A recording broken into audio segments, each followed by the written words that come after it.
In a city drenched with as much history and nostalgia as Savannah is, memories are pretty easy to come by anywhere you look.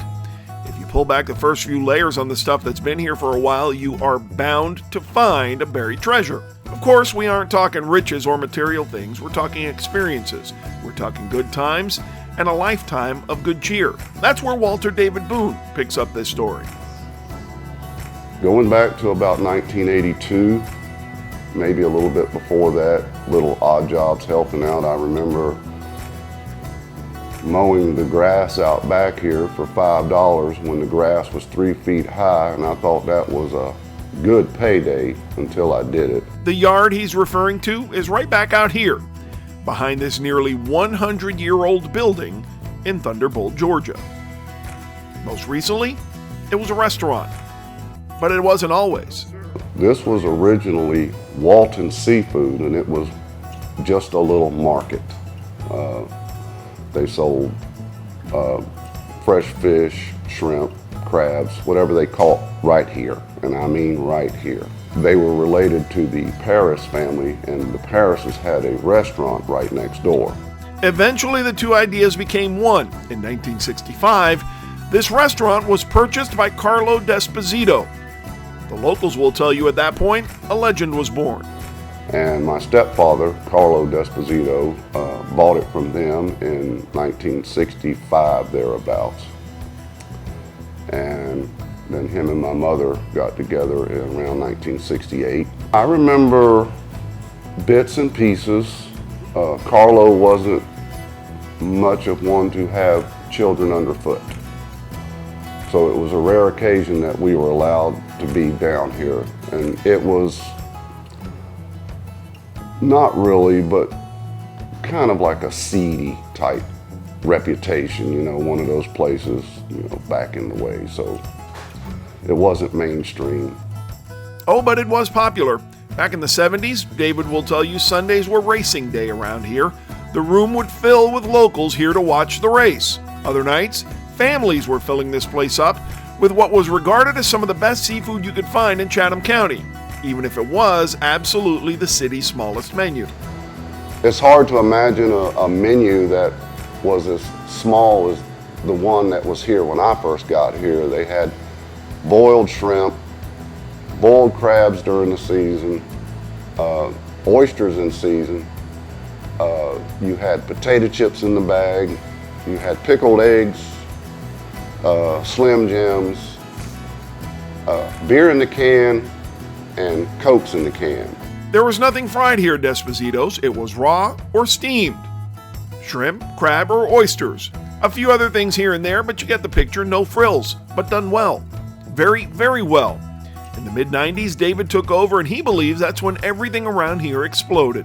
It had a much larger following than just the locals, which it had a following of some of the most unique individuals that you could expect to meet, but and the fact that, like I said, that they could let their hair down and be not quite so tight. David recalls the time after a quick mention on a weeknight on CNN back in the early days. They had more business than he could handle the following Friday night. He didn't like it.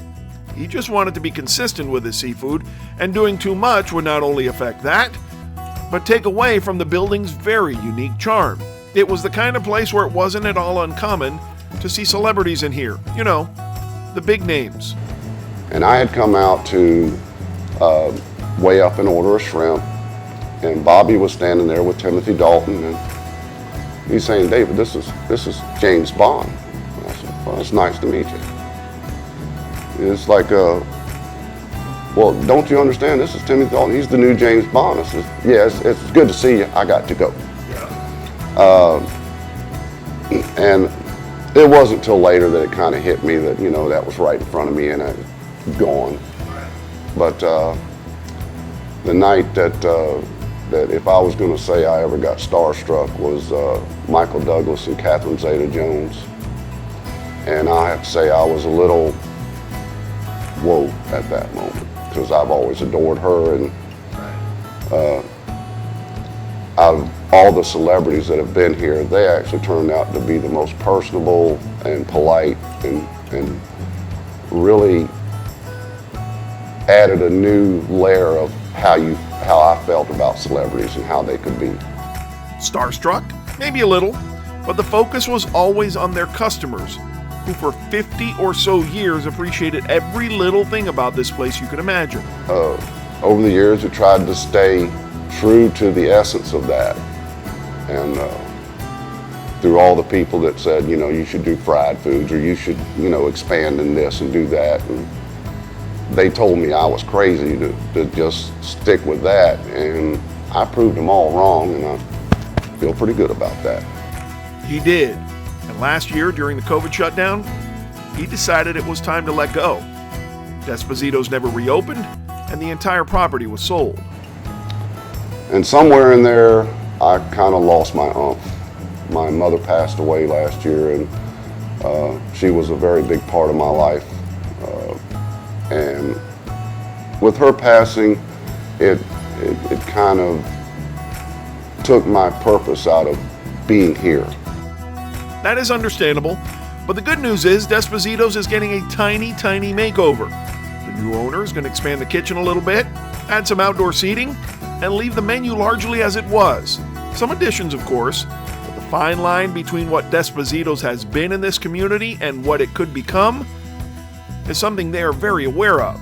I've seen the first draft of the new menu. Not much changing there. It fills my heart to know that I have contributed to something that's going to keep going, and I want to get me a new puppy and get a little camper to pull behind my truck and go see that Yosemite Park and maybe Jellystone Park and see some of the wonders of America. Desposito Seafood will reopen largely the same as it ever was, summer of 2021. Then you can eat it and like it.